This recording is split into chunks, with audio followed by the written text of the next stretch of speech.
Good Yom Kippur, everyone. Poet Billy Collins once wrote about walking into the subway. First, there is light, the sky above, the air on your skin. And you descend down the stairwell past the turnstiles into tunnels carved by stone.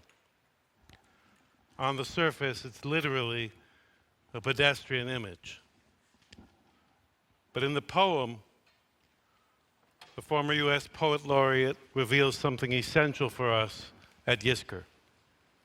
He writes, "As you fly swiftly underground with a song in your ears or lost in the maze of a book, remember the ones who descended here into the mire of bedrock to bore a hole through this granite to clear a passage for you where there was only darkness and stone.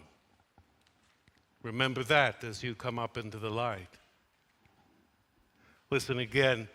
They cleared a passage for you where there was only darkness and stone. Each time we get from point A to point B in our lives, each time we descend into a subway, we rise because others carved the way before us. Yizkor reminds us the same is true in our lives. The ones who we remember today bore a hole in granite for us. Their lives, and yes, their deaths, carved passages we still walk.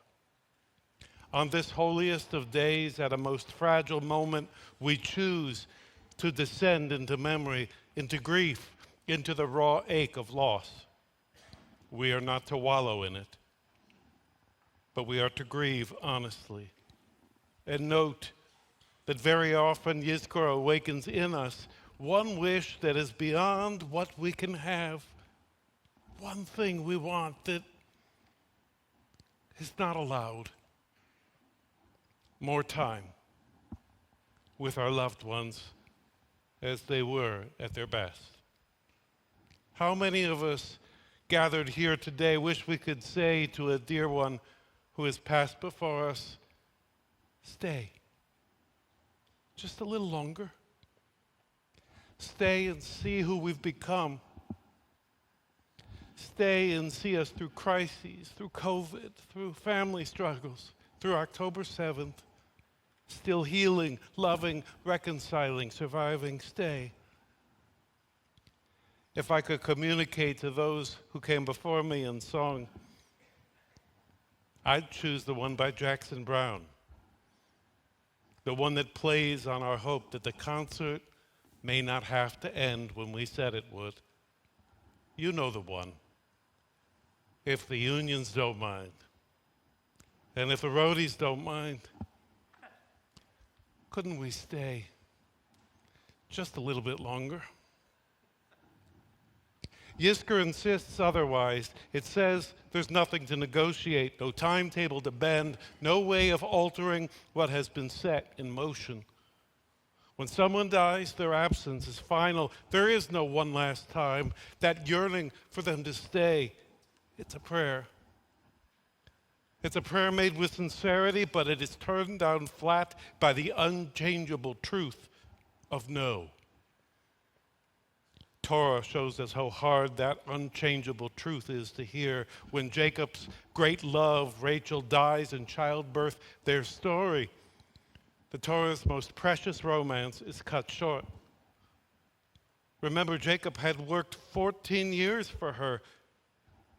She never had the chance to see her sons grow. Jacob must bury her on the roadside near Bethlehem and walk home alone in grief.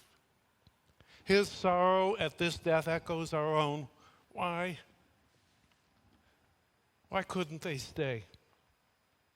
Yet our tradition affirms that spiritually Rachel did stay. Jeremiah tells us Rachel weeps for her children. Her voice resounds in every generation. To this day, when we stand for tefillah, we call on Elohei Rachel, the God of Rachel. Her presence endures. Her love shelters. Her memory still guides. And both Jacob in his time and generations later, her deeds are still spoken of in the present tense. This year, I feel the responsibility at Yizkor to provide that healing note more than ever. Because here at Mishkan Or, and before that at Anshe Chesed, I have stood by you during times of grief for the biggest portion of my career. You've trusted me to be present with you in times when you descended into mourning. You've shared with me your grief, your rage, your questions for God, and I know what it feels like myself when the only answer is no. But I have also seen how love and generosity from those who have died has become a granite strength for you to lean on. For me, that granite strength was, is, will always remain my rabbi, Rabbi Daniel Schwartz. When I met Rabbi Schwartz, I was hurting, anxious, scared, and unsure I would make it. And there were many kids in our temple for him to see, but Rabbi Schwartz saw me. To be seen by him was such an extraordinary gift. A gift to the trajectory of my life. I was no longer just a struggling kid in school. I was TK. That's what he called me. TK stands for the kid. The one he knew he could maybe help make sense of his chaos. I was his TK and he was an adult to whom I could say anything. And to quote a Broadway musical, the man was nonstop. At Jewish summer camp, I met rabbis who would volunteer to teach or lead services. He might have led a Havdalah or two, I don't remember that. But what I especially remember is him borrowing the camp's van to haul a dozen youth leaders out to the finest restaurant in town. We ordered the best items on the fanciest menu, and before getting back to camp, he handed each of us $10 to buy whatever we wanted at the supermarket and hide it from our counselors. Then, before pulling back into camp, he'd stop the van, turn around, and lock eyes with each of us. He had a vision. It was like we were on his team right before the game, and he was calling the plays. But the words didn't matter. What I recall was the message in his eyes. They said, "You have a rabbi who believes in you and expects you to change the world." That man surely changed my world. Rabbi Schwartz gave me my first real job. The title, TK, the kid in the temple office. It wasn't easy work. Many hours, much discretion and care needed, but it was also a chance to see and learn from the very best anti-establishment rabbi ever to serve the establishment. Rabbi Schwartz was not traditional. He was an innovator, a modern mystic, a visionary. The man was Willy Wonka, and I got to be his Charlie Bucket. And he let me know directly that one day when I was ready, I would smash through the roof of the chocolate factory. Fast forward 3.5 decades. It's spring of 2019. And I was just diagnosed with a fast-growing stage 4 metastatic cancer. Now, cutting-edge care backed by research at the clinic saved my life, but Rabbi Schwartz saved me too. This time from a predator disease that clouded my thinking, because at first I thought cancer was something that, you can fight in one portion of your life and keep everything else going. What I needed and what I got was the same rabbi who'd known me since I was 14 and faking it and hiding my pain and confusion. He remained a witness and a champion for me, and he could see what I couldn't in my blind spots because I was in trouble and I didn't see it. Rabbi Schwartz caught up with me by phone. He told me about the view outside his home in Maine. I told him whatever it was that I was seeing through the windows of the Tausig Cancer Center. He asked me what I was reading, whether I was praying, whether I was meditating. He asked about my kids, remembering activities that he knew that they loved. He asked about Joni. He reminded me how awesome she is and not to blow it with her. Are you working, he asked. Well, just a little bit. I explained that I was mostly setting up backup coverage for B'nai Mitzvah and weddings and for the High Holy Days. Then I explained to him my 3 scenarios for those days. Plan A, I'm fine and I can do everything I'd normally do. Plan B, I'm impaired and I can only do some. And Plan C, I can't lead anything at all. Rabbi Schwartz interrupted and he said, Rob, there's no fucking Plan A. He continued, listen to me. There is no Plan A. The Jewish people are going to get to the new year whether or not you are on the bima. We need you alive and intact. You have cancer, Rob, and I can't tell you why, but listen to me, TK. I've known you as long as either of us can remember, and you can't hide from this the way you have everything and everybody and only work yourself until you die. We should all be so blessed to have someone with a lifelong past to speak truth to us and get in our face the way Rabbi Schwartz did for me. He saw what I couldn't.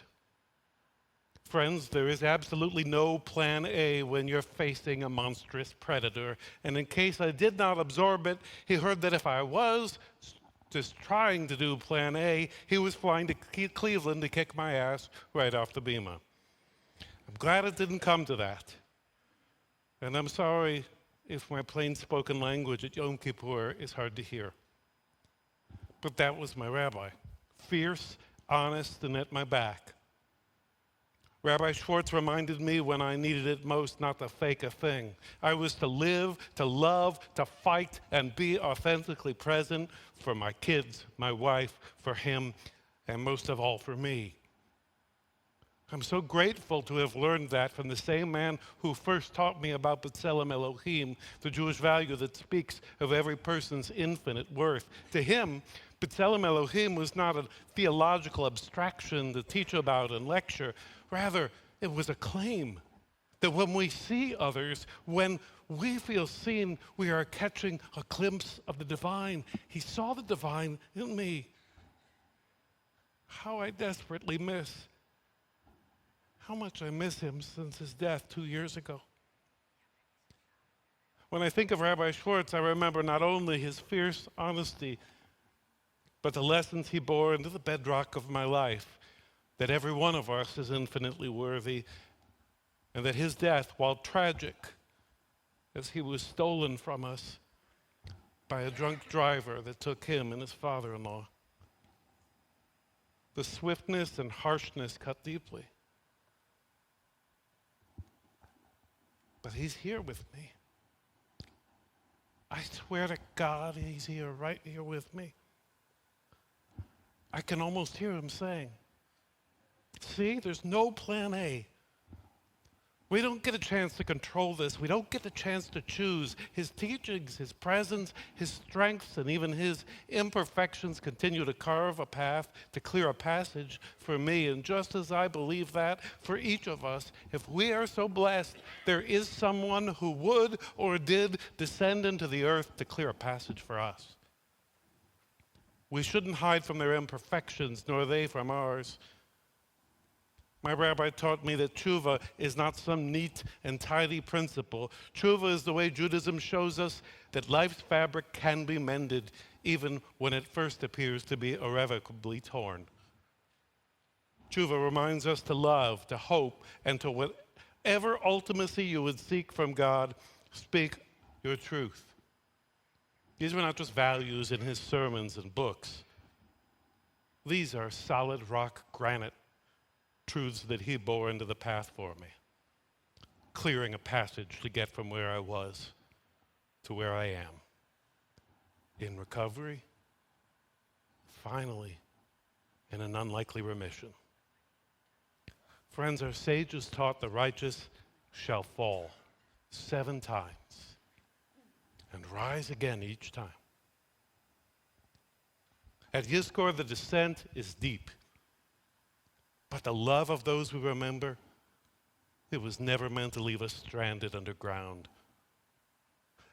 The faith of those who came before us was always meant to help us rise. And so, that's what we commit to do over this coming hour. We will rise above doubts, believing we can endure. Rise, steadied by love and integrity. Rise, lifted by the courage of our ancestors. Rise because their prayers echo still, and rise because in a way, they do stay. They did stay. They stayed long enough to shape us, to guide us, and give us courage. May it be God's will and may it be ours to thank them, not only with our words and our actions. Let's thank them with our lives. They cleared a passage for us. It's ours to walk now with strength and with integrity and with love that will never, ever leave us. It'll stay. It'll stay just a little bit longer. Amen.